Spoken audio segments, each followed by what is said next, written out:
This week, we're getting the conclusion of Sister Wives Season 20, the final installment of the tell-all. I'm not even sure if it's the conclusion of the series, but it's the conclusion of Season 20.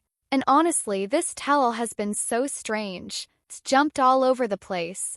It hasn't even followed what happened in the season. It's like it's picked random little things and tiny little pieces of information. Kind of like the season itself, because the whole season felt like nothing happened. Apparently, Michael T. Padron was on Growing Up in Polygamy and said that the show will be back for at least one more season. She also said that in the last 6 months, they haven't been filming regularly, more like sporadically and whenever.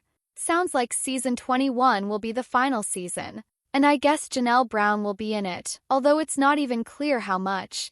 Michael T. said that Janelle has been going back and forth, trying to get out from behind the camera, trying to be done and move on, but also realizing that without the show, she doesn't have a steady income. It's her primary source of income. Sure, they have their MLM stuff, but that's unpredictable. Depends on how well the MLM is doing at the time. And with MLMs like Plexus Worldwide, it's often like you have to spend a lot to make a lot. And with this family, it feels like they go through MLMs in phases. They push one hard for a while, then back off, then switch to something else. I haven't seen Janelle promoting Plexus much lately. Now she's promoting her life coaching. But either way, she doesn't seem to have much reliable income beyond the show, so she wants to be done, but she also needs the money to live the life she wants. On top of that, none of the kids want to be on the show anymore, and there just isn't a lot left to film, so TLC has to decide what to do. The minimum, there'll be a season 21, at least one more season. But honestly, I don't see how it continues beyond that because there's just not much left. The main reason people tuned in was the polygamy angle.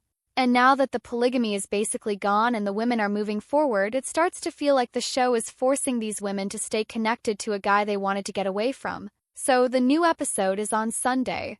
Us Weekly put out a clip, but then the clip wasn't even loading on their site. Like error message, can't view it. But the clip is about Robyn Brown talking about Meri Brown and the catfishing situation. Basically, Meri is saying she was having private conversations with Robyn and somehow the catfish ended up hearing about them. And also, Robyn was going back to Kody Brown and telling him what was going on with Meri and the catfish. The underlying message there is, Robyn may have been interfering in the catfishing scenario, perhaps even exacerbating the problem, while also reporting Meri to Kody. And I swear, Robyn is like the Blake Lively of polygamy or the Taylor Swift vibe of I never apologize, I just double down. Then Sukanya Krishnan calls out Robyn and says something like, "You don't feel like Meri has any reason to distrust you after everything that's happened?" And Robyn's reaction is basically, "No, I absolutely do not. I've had Meri's back. That's my dramatic interpretation since you can't see the video. Like, do you understand why Meri might not trust you? No, I absolutely do not." That's about the extent of the video clip I could find, and it was included in the trailer/preview at the end of last week's episode. Robyn gets very angry about this, and Us Weekly quotes her as follows. "All I know is Meri was talking about flowers, texting, music, flirting, and I'm thinking she's struggling. Get your butt over there and figure this out with her. I told Kody what he should do." Then Robyn's like, "She's sitting here saying she can't trust me because of this or that. I had her freaking back." Meri's claim is that Robyn made the catfishing situation worse by telling Kody about it. Meri also denied it was an affair. She says it was just online conversations. And Robyn continues. She says she was watching everything happen and she was worried about Meri and she kept telling Kody to go deal with it. Go stay in another room, talk to Meri, don't come over here, go work it out with her. Robyn keeps repeating that Meri was being taken advantage of, over and over. So Robyn clearly knows this wasn't an affair. Robyn knows exactly what was going on. She knows full well this whole thing was a ruse, fake. And she's basically saying, even if I didn't know it was catfishing, if I saw someone taking advantage of a woman who's struggling, I'd tell Kody to get over there and talk to her. But here's the thing. Robyn is also admitting she did know it was catfishing. She's acknowledging that Meri was being taken advantage of, and she's admitting she was right in the middle of it, communicating with both Meri and the catfish. That's not small. That's her saying out loud this wasn't an affair. She knew it was fake the whole time. Then Robyn remembers talking directly to Meri too. She says she asked her, like, "What is this conversation you're having? Why are you talking to this person?" And she says, "I was being open with both of them. I was talking to both of them." And when she gets emotional and upset, she tells Suki something along the lines of, "If people want to say she did something wrong, fine, because she knows what her intentions were." Interesting. Now here's the secret about polygamy, and about leaders like Kody. He can only keep control and dominance if he has minions. People who will feed him information. People who will tell on the others when he's not around. Kody relies on the wives to report back to him, so he always knows what's happening in the relationships, what's being said, and what other women are doing that they might not want to tell him directly. And in a setup like that, you've got a lot of unhappy women. A lot of women trying to survive. Catfishing situation happens right after the legal divorce, during a time when Meri becomes an empty nester. Her child has left for college. She feels like she doesn't fit anymore. She's drifting away from Kody, and their marriage is fully on the rocks. Even in the very first season, Meri said she would have left Kody if not for their child. She didn't like the suffering. She didn't like the jealousy. She didn't like this idea of you have to suffer in order to be happy. She was blunt early on about the problems in her legal marriage.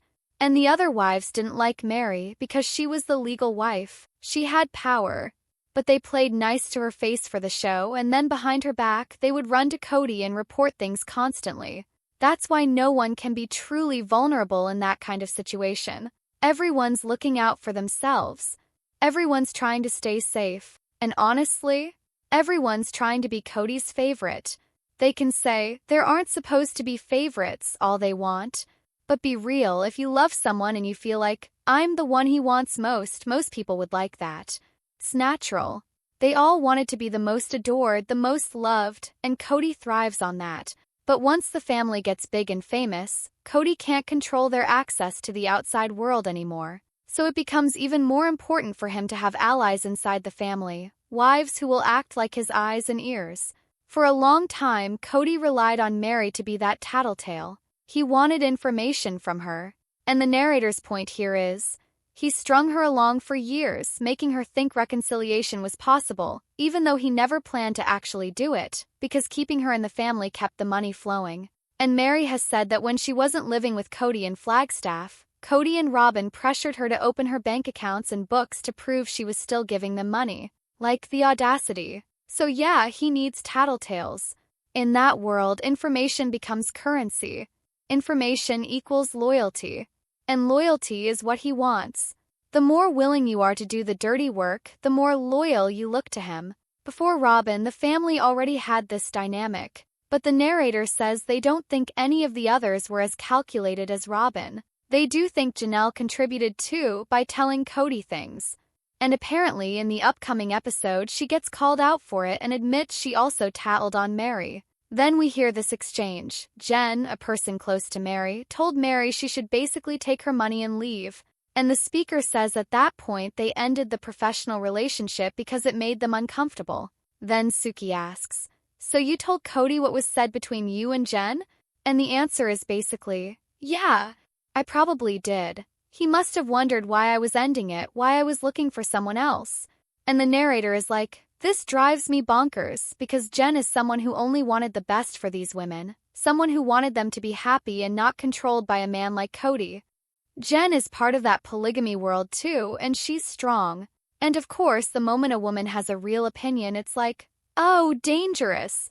What really bothers the narrator is how, even today, some of these women talk about Meri, or honestly anyone who's outspoken, like that person is evil just for having a backbone. They mention a clip where Christine says Kody doesn't like any woman who has an opinion, unless that opinion is basically, yes, Kody. He doesn't like women who are firm in what they think, firm in their feelings, firm in their mindset.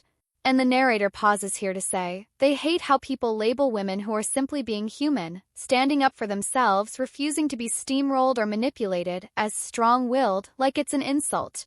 'Cause what does that label really mean in this situation? It's almost like saying, if you're not strong-willed, then you're easier to manipulate. You're an easier target for Kody's patriarchy cult system. And the narrator thinks that's ridiculous. In their view, Jennifer Sullivan, is just a woman living in the real world.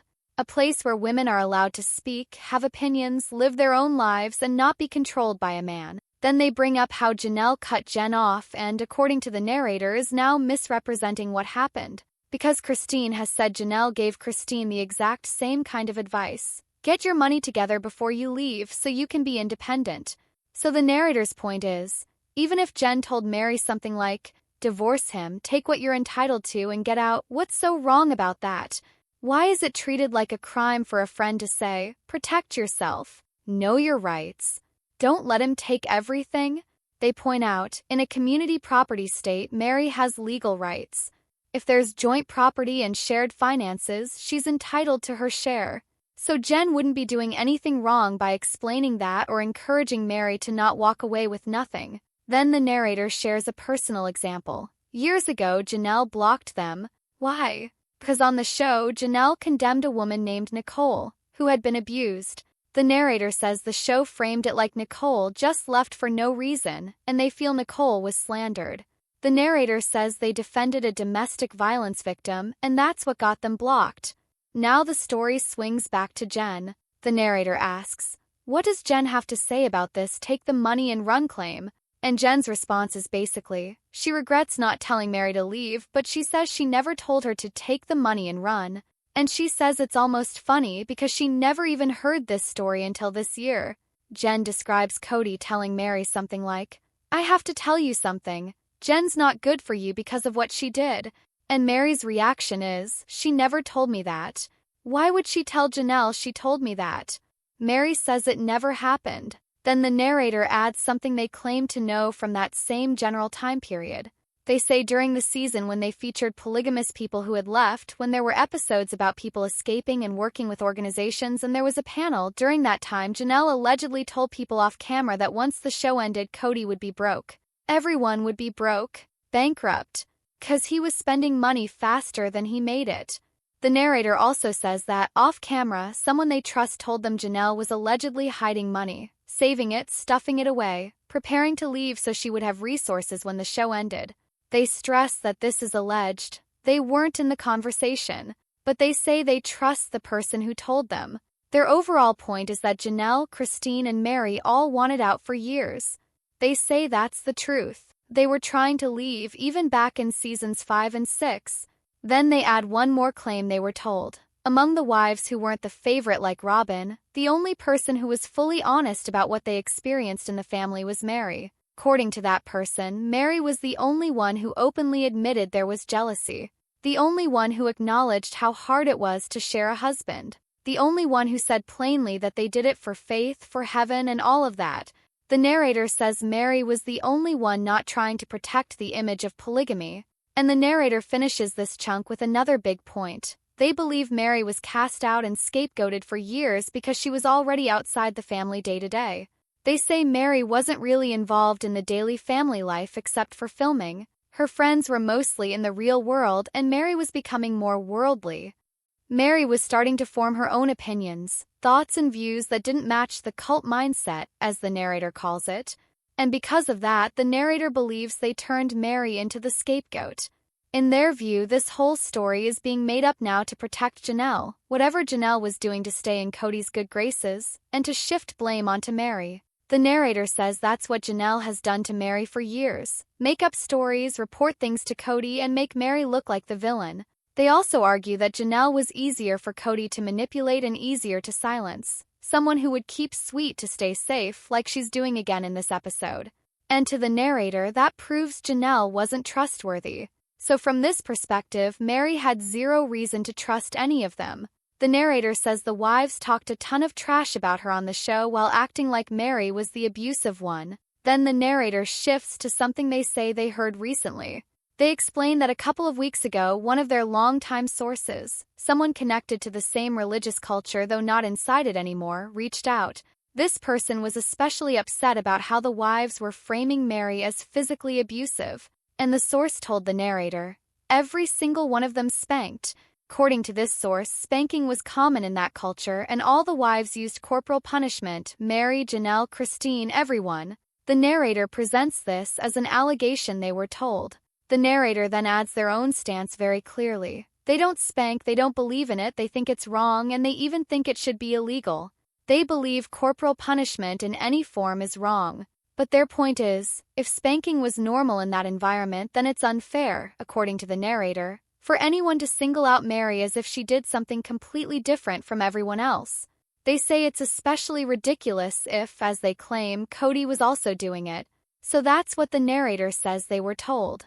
And the narrator closes by saying that Meri is now exposing the tattletales, the people who tried to keep her in line. They describe Robyn getting heated and angry and Janelle admitting, "Yep, I told on Meri."